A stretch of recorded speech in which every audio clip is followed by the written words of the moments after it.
denger nggak? Iya, dari arah sana ya. Sabar ya. Banyak banget yang mau komunikasi. Tapi emang saat ini, sekarang kita ada di sini. Ini rame banget, Fasya, rame bangetnya, bahkan ada yang pada saat itu hanya bisa berdoa. Ada sosok ibu-ibu, mungkin kita bilang dia sudah punya cucu ya, dan pada saat dievakuasi beliau terpisah dengan cucunya. Alhamdulillahnya cucunya berhasil diselamatkan ke rumah sakit besar. Tapi kenapa residu energi ini berbeda daripada energi lainnya? Karena kalau sosok yang ini, saat ini dia masih dengan kondisi yang seperti ini, Fasya. Frisly mencoba untuk menirukan gerakan dari ibu yang sedang ia ajak berkomunikasi. Dia marah karena seharusnya dia tidak naik kereta pada jam itu. Tapi karena dulu dapat gambaran kayak yang tadi aku sebutin di awal, gambarannya itu adalah banyak banget orang yang memaksa mendorong untuk mereka bisa masuk. Muat ya. Iya, akhirnya si ibu ini terpisah dengan cucunya. Cucunya masuk duluan, jadi ibu-ibunya ikutan masuk. Dan memang mereka berada di gerbong 2. Mereka pada saat itu ada di gerbong 2 dan pada saat kejadian persekian detik itu, cucunya itu berhasil dia lindungi. Tapi banyak besi-besi di dalam gerbong itu yang memang menusuk. Berarti ada juga korban yang tapi pada saat tragedi terjadi itu luka-luka atau ada benda-benda yang menusuk ke badan korban itu tetap dibiarin aja dan dibawa ke sini. Karena emang nggak bisa, Fasya, masyarakat pun tidak mungkin sembarangan. Tapi banyak dari mereka yang saat ini masih terus-terusan teriak, ambil besi, lepaskan, bahkan kata-kata potong saja. Semua mungkin bahkan ahli kesehatan, dokter-dokter kalau yang udah nemuin dengan kondisi yang seperti itu, udah bisa dibilang tidak bisa melakukan hal apapun. Karena memang diusahakan, Fasya, ini juga. Ada yang mendekat? Gak apa-apa. Ada yang mendekat dari sana, nanti kita main ke sana ya. Dijawab. Ya.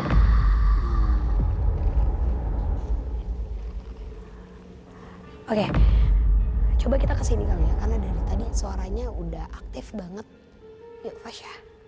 Frisly mencoba mendekati sosok yang sudah menampakkan diri ketika kami sedang berkomunikasi dengan para korban tragedi kecelakaan. Keluar dari pintu itu jari. Tapi aku yakin ini tidak ada hubungannya sama Dengan mereka yang korban-korban besar. di sini ya. Ngerasa nggak? Jadi ini dari tadi setiap kali satu langkah kita mendekat ke sini, ada satu langkah yang mendekat dari sana. Nggak apa-apa, Fasya, yuk. Kita coba masuk ke sini. Aduh. Wow. Kenapa, Fasya? Kayaknya serem banget ya. Nggak apa-apa, yuk. Kita ke sebelah sana dulu, Fasya. Ke sebelah mana? Sini.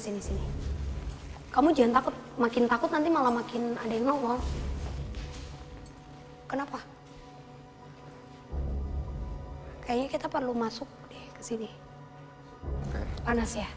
Iya, ngerasa nggak enak aja di dalam Wow. sini. Ayo, Fasya. Gak apa-apa, Fasya. Coba deket ke sini, Fasya, sebentar. Oh. Frisly dan Fasya tiba-tiba saja menemukan selendang yang sudah sangat usang di ruangan ini. Selendang. Oke. Makhluk yang ada di sini, makhluk yang memang sebelum ada yang gerak ya di luar. Itu suara apa sih ini? Jadi rame malah di luar. Gak apa-apa. Makhluk yang ada di sini malah makhluk yang dari sebelum tempat ini dibangun kembali ya, menjadi tempat yang luas. Sosoknya ada sosok perempuan dengan wajah hancur. Kondisi kelopak matanya itu. Ini sosok yang sebenarnya sering kita temuin di pohon-pohon. Tapi yang membedakan adalah dia sangat menyukai tempat ini karena pada saat kejadian itu terjadi, kejadian tragis itu terjadi, banyaknya pertumpahan darah. Dan itulah yang dinikmati Fasya sama sosok ini.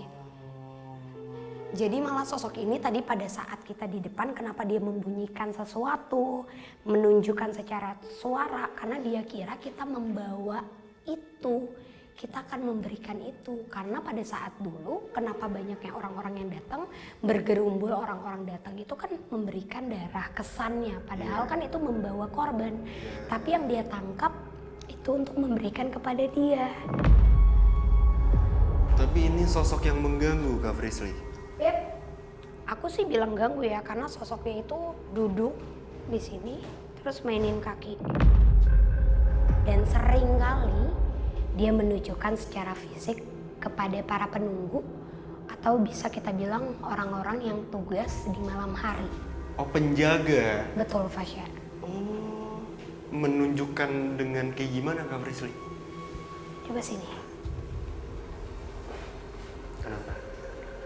Gak apa-apa, sini aja. Sebentar. Nih.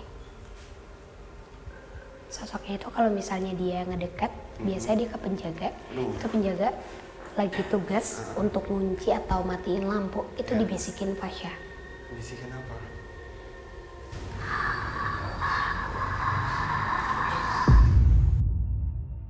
Itu ada di belakang, pojok sana sama pojok sana, yang tidak pernah dipakai sama siapapun. Beda gitu loh, auranya udah beda lah kalau kita masuk ke tempat-tempat begini. Di situ sama ya, di kanan kiri ruang tunggu itu, ruang rias itu. Ya itu tadi saya bilang penghuni sebelumnya sudah ada di situ.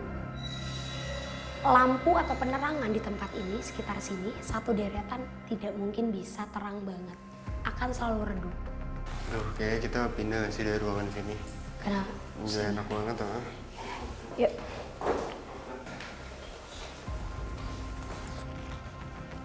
Oke, Kak Frisly, aku rasa udah cukup penelusuran pada malam hari ini. Karena memang aku juga udah dapet sih jawabannya, kayak memang tragedi Bintaro pada tahun 1987 itu memakan banyak sekali korban ya. Betul, Fasya. Sempat juga yang aku tahu korban-korbannya itu dievakuasi ke sini, ke bangunan ini, tapi sayangnya memang 95% itu tidak terselamatkan ya. Betul, Fasya. Nah, mungkin sebelum kita tutup penelusuran malam ini, baiknya kita semua, para tim dan juga semua yang terlibat, kita mendoakan juga ya ususon arwahi untuk para korban. Karena memang banyaknya korban yang berjatuhan di situ dan semoga tidak terulang lagi tragedi yang Amin, sama. amin, amin. Kita mulai berdoa dulu ya, teman-teman. Sebelum meninggalkan tempat ini, kami pun terlebih dahulu memanjatkan doa untuk para korban tragedi Bintaro agar mendapatkan tempat terbaik di sisi Tuhan. Oke teman-teman, ikuti terus penelusuran kami ke tempat-tempat yang memiliki cerita mistis, mitos, serta bikin kamu deg-degan hanya di